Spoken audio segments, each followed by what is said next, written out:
आज हम आपको बताएंगे नाभि चढ़ना या कुमाऊनी बोला जाता है गौन उठना।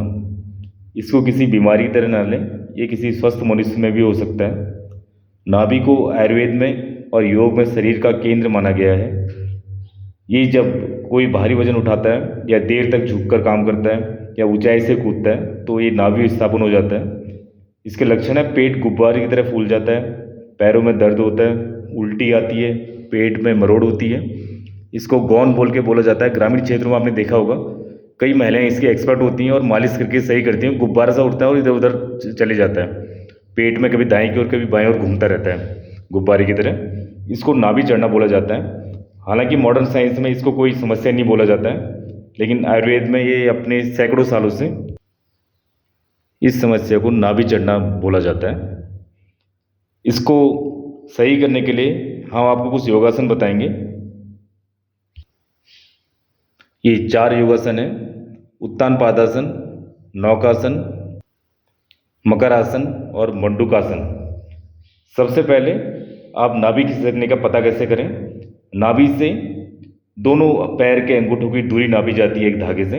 अगर दोनों धागों की लंबाई अलग अलग समान आ रही है तो बोला जाता है कि नाभि चढ़ गई। अब इसके अलावा हम आपको कुछ आसन बताएंगे। सबसे पहले उत्तान पादासन। उत्तान पादासन सबसे पहले जमीन पर एक मैट बिछा लें शांत वातावरण में, और उस पर पीठ के बल एकदम सीधे लेट जाएं। अपने दोनों पैरों को सटाकर और चिपका कर रखें, इनके बीच में कोई दूरी नहीं होनी चाहिए। अपने दोनों हाथों को शरीर के बिल्कुल पास रखें। लंबी गहरी सांस लेते हुए अपने दोनों पैरों को धीरे धीरे उठाने की कोशिश करें और अपने पैरों को 30 डिग्री तक ले जाएं। 10 से 30 सेकंड तक इसी अवस्था में रहें। ये है उत्तान पादासन। सांस छोड़ते हुए सामान्य अवस्था में आ जाएं। ये इस प्रकार। इस प्रक्रिया को 3 से 4 बार दोहरा सकते हैं। इससे हमारे जो बेली फैट होता है वो भी कम होता है और पाचन में भी सुधार होता है। अब बताते हैं आपको नौकासन।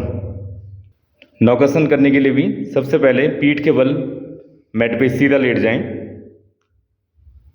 और एकदम अपने पाँव को सीधा रखें। दोनों पैरों को ऊपर उठाने की कोशिश करें और अपने दोनों हाथों को पैरों के समानांतर रखते हुए ऊपर उठें। इस दौरान आपकी कोहनियाँ और घुटने मुड़ने नहीं चाहिए। 10 से 30 सेकंड तक इसी अवस्था में रहना है। इससे नाभि पे प्रेशर पड़ता है और नाभि खिसकने की समस्या में काफ़ी हेल्प मिलती है।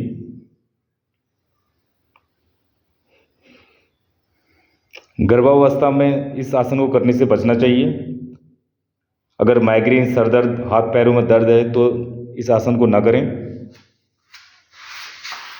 ये देखिए घुटने और कोहनी बिल्कुल सीधी होनी चाहिए और ये नौका की तरह सेव हो जाता है, इसलिए इसका नाम है नौकासन। नाभि चढ़ने के पर इस आसन से बहुत लाभ मिलता है। अब धीरे धीरे सामान्य अवस्था में आ जाएं।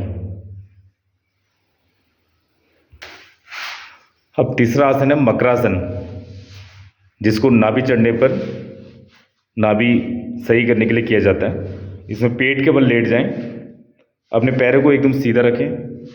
दोनों पैरों के बीच थोड़ा गैप होना चाहिए। इसमें थोड़ी सीना और पेट जमीन को छूना चाहिए। अपने सिर और कंधों को ऊपर उठाएं। थोड़ी को हथेलियों पर और कोहनियों पर जमीन पर रखें। इस दौरान आपके पेट पर दबाव पड़ेगा। लंबी गहरी सांस लेते हुए पैरों को घुटने से मोड़ते हुए एक एक करके ऊपर नीचे करें। ऐसे ऊपर नीचे किया जाता है पैरों को, ये पोज में।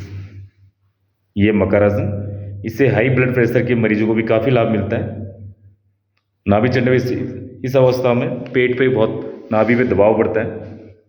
विस्थापित नाभि अपने स्थान पर आ जाती है।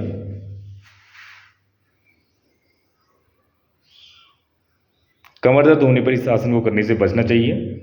अगर हर्निया है तब भी इस आसन को ना करें। चौथा आसन है मंडूकासन। मंडूकासन करने से भी नाभि पर दबाव पड़ता है और नाभि के केंद्र को संतुलित किया जा सकता है इससे। मंडूकासन करने के लिए सबसे पहले किसी शांतिपूर्ण जगह पर एक मैट में वज्रासन वाली पोस्चर में बैठ जाएं, पैरों को मोड़कर जैसे वज्रासन करते हैं उस अवस्था में बैठ जाएं। अपने दोनों हाथों से मुट्ठी बांधें और दोनों मुट्ठी को नाभि और जांघ के पास रखें। इस दौरान मुट्ठी खड़ी होनी चाहिए और उंगलियां पेट की तरफ होनी चाहिए।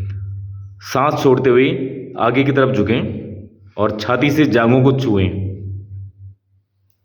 इस दौरान नाभि पर बहुत दबाव पड़ता है। इस अवस्था में 10 से 30 सेकंड तक रहें। इस दौरान सांस लें और छोड़ें। इसके बाद अपनी प्रारंभिक अवस्था में आ जाएं। मंडूकासन को 3 से 5 बार दोहरा सकते हैं। नाभि में चोट लगने पर इस आसन को ना करें, या आपका कोई पेट में ऑपरेशन हुआ है तब भी इस आसन को करने से बचें। ये आपको हमने 4 आसन बताए हैं जो नाभि चढ़ने पर या जो गौन उठना बोलते हैं, जिसे पेट में गुब्बारा सा उठ जाता है, उसके लिए बहुत ही उपयोगी आसन है। और एक बात का और ख्याल रखें, शांतिपूर्ण जगह होनी चाहिए ऐसे माहौल पे योग करने के लिए।